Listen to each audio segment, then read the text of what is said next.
I had achieved everything. The book was out.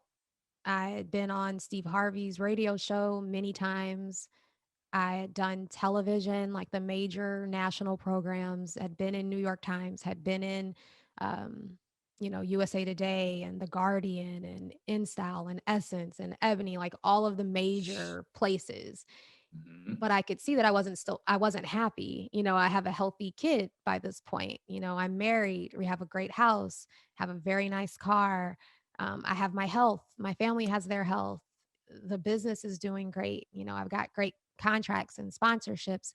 But it's like every morning I would wake up checking email compulsively, waiting for the next news, the next big thing, the next Mm. article, the next feature.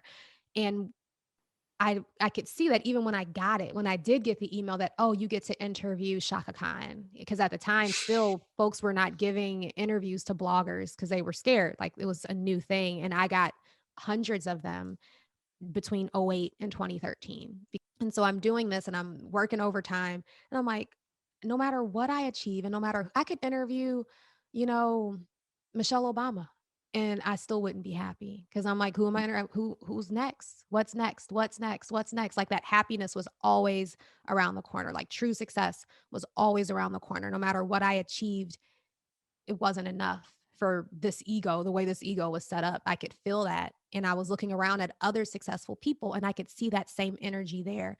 And I'm like, I don't want to live like this. And the breaking point for me was in 2013. I had been vision boarding, which I don't really do in affirmations because I really wanted my first book to hit the New York Times bestsellers list. And it hit every other list.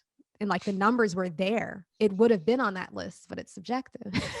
And so I was done. Like I was crushed. And I called Tracy Ellis Ross because we had just had a party together in New York, crying, like not even about the list, but just like I shouldn't be this broken about something so insignificant, Mm. and my life is good.